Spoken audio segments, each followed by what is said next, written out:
What's up, everybody? This is Charlie from Charisma on Command, and today I'm going to be doing a leadership breakdown of Steve Jobs. And I say leadership very specifically because unlike a lot of the people you might have seen me do on this channel before, Steve Jobs was not the world's most likable guy. In fact, a lot of the people that worked most closely with him would describe him as very abrasive.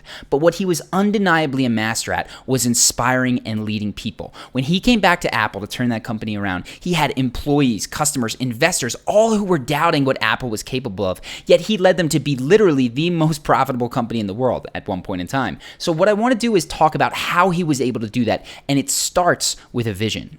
There needs to be someone who is sort of the keeper and reiterator of the vision. Because there's just a ton of work to do. And a lot of times, when you have to walk 1,000 miles and you take the first step, it looks like a long ways. And it really helps if there's someone there saying, well, we're one step closer. The goal definitely exists. It's not just a mirage out there. So in 1,001 little and sometimes larger ways, the vision needs to be reiterated. I do that a lot.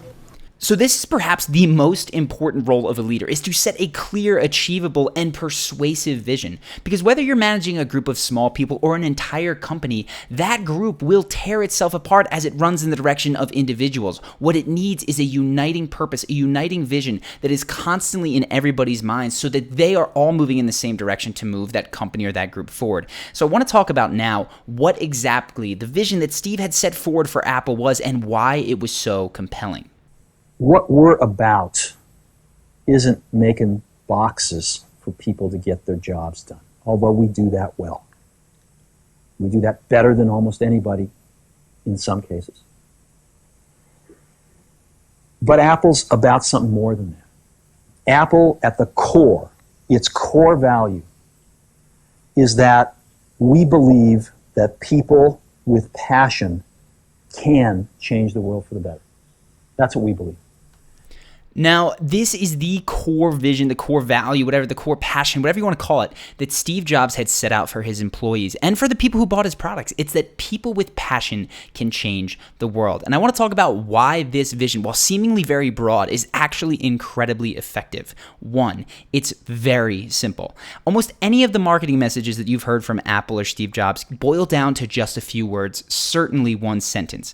So if you think back, there was the iPod campaign that was 1,000 songs in your pocket. The first time that I saw Steve Jobs talk about what the computer was, he said it's like a bicycle for the mind. You need to keep your vision, your core set of values very, very simple because your employees, the people beneath you, the people who are buying your products, they need to be able to communicate it succinctly to the people around them.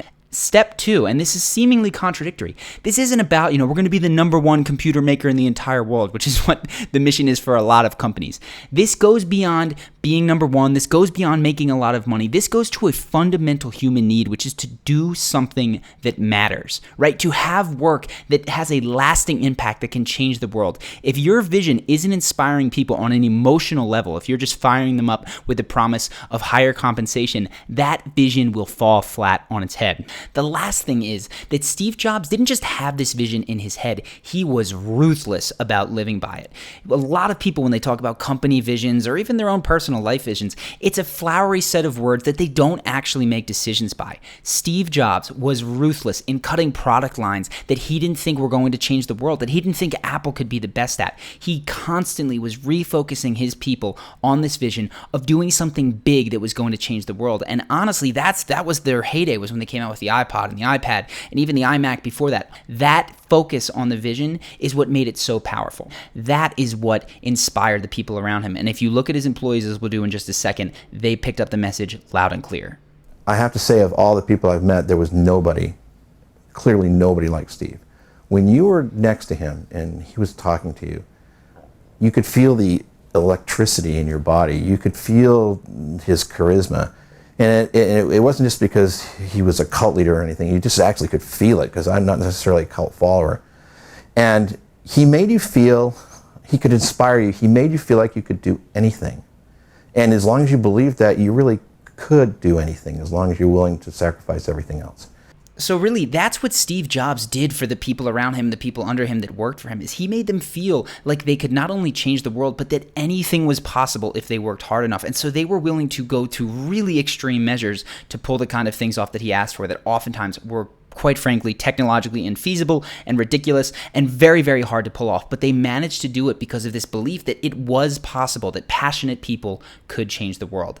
Now, this was not the only thing that Steve Jobs had going for him. In fact, there's a lot of other stuff, but the second one that I want to touch on now is what got people emotionally riled up, and it's that Steve Jobs spoke in high-stakes metaphors. Let's check it out. Sun is, if you will, our friend, because they're going to spend their marketing money to convince people to move into the segment.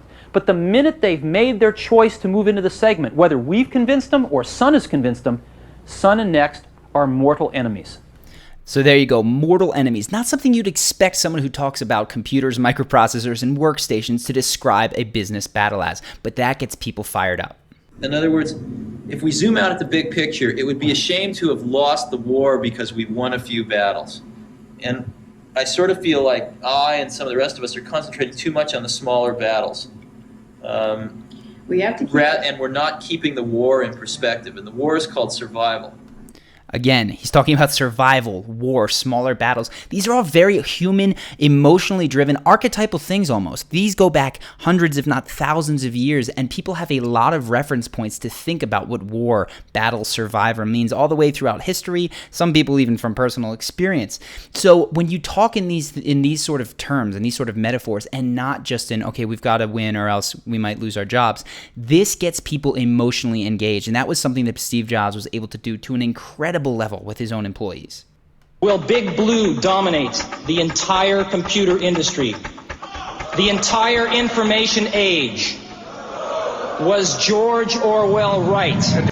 So that's Steve Jobs talking about IBM, Big Blue, and how they have the majority of market share in the 1980s. And again, this is not one that I love, but it is incredibly effective. Creating an enemy. Throughout Apple's history, Steve Jobs always had an enemy in mind. At some point, it was Microsoft, it was Big Blue there. Other times, it was just conformity in general. There's the PC guy versus Mac guy. There's always an antithesis in the way that he speaks. And having that enemy, again, gets people incredibly fired up. They feel like their survival is on the line. They feel like they need to win a battle, and they work that much harder. Not a tactic that I'm a huge fan of, because I don't think that the world needs to be perceived in terms of us versus them all the time, but from Steve Jobs' perspective, this worked. This absolutely got people working harder for him. So you start with this very clear, very simple vision that gets people moving in the same direction, something that they're excited about. You add to that this jet fuel of emotionally charged metaphor. And in the case of Steve Jobs, he talked about wars, he talked about survival, and he added this element of this looming enemy that people needed to fight and struggle against. That gets people moving very, very passionately. But that all falls apart if one piece isn't there. And fortunately for Steve Jobs, it's something that he had in spades, which is conviction. Steve Jobs believed everything that he said to a fault. He had this vision of the world that he truly felt was going to come true. And when he communicated with people, they sensed how much he believed it. And that certainty made them jump onto his bandwagon. So I want to go now to John Sculley. This is a guy who was asked to be the CEO of Apple when Steve Jobs was working there. He was currently the CEO of Pepsi. And here he is recounting the story of how Steve Jobs got him to leave his cushy gig at Pepsi.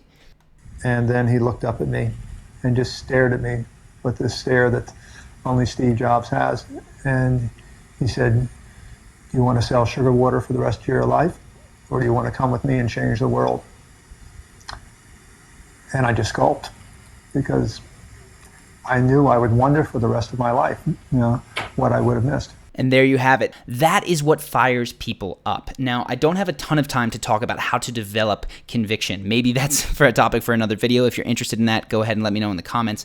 But there's one way the conviction comes through very, very clearly, and it's in the choice of words that we use. Our words betray the way that we feel all the time. And if you look at Steve Jobs, he oftentimes didn't talk in terms of possibilities. He talked in certainties. He would say, "We are this. We will release this computer by this date." He talked as if things had already happened, which is actually a very similar thing to Conor McGregor, if you've seen that breakdown. So I just want to show one example when he'd come back to Apple, how he talked about the company bouncing back. And it wasn't, "We will likely do this, we can do this." It is, "We will do this." I really deeply appreciate all of the commitment that's in this room and with the people not in this room to turning this company around. This company's absolutely going to turn around. As a matter of fact, I think the question now is not, can we turn around Apple? I think that's the booby prize. I think it's, can we make Apple really great again? So there you go. This company is absolutely going to turn around. What I recommend that you do is you pay particular attention to the words that you find yourself using when you're speaking to people trying to persuade them. Oftentimes we say exactly what we think and we show other people exactly how we feel. See if you are speaking with certainty, or actually if you're betraying the fact that you're very uncertain yourself. This isn't something you can fake. This is communicated in 1,000 micro expressions in your vocal tonality and in your word choice. So if you want to have the conviction around something you're saying, you first need to have confidence. So I set up a separate video with an exercise that is designed to give you a scientifically proven boost of confidence inside of 60 seconds so that you can speak with the conviction of someone like Steve Jobs. This is the type of thing that I do before I record a video, before I get on stage, and it can basically take you from that feeling of nervous anxiety, not speaking very clearly, tripping over your words, to speaking much more fluidly, much more connected with what you have to say, and communicating to the people around you in a much more effective manner. So if you want to see what that video is, it's something that you can learn in just a few minutes and implement in 60 seconds. Go ahead, click the link now. It'll take you to another page where you go, drop your email, and you can watch that video. If you found this video helpful, go ahead and click subscribe so that you get notified every time that I release a new one. I'm going to be doing 1, maybe 2 a week for the entirety of 2016. I'm really excited about that. And if you have any topics, any people that you would like to contribute, please go ahead and write them in the comments. Upvote the other comments that have the people and topics you'd like to do. That's how I'm going to be deciding what videos to do. So until those future videos, I am Charlie. I hope you've enjoyed this, and I will see you in the next video.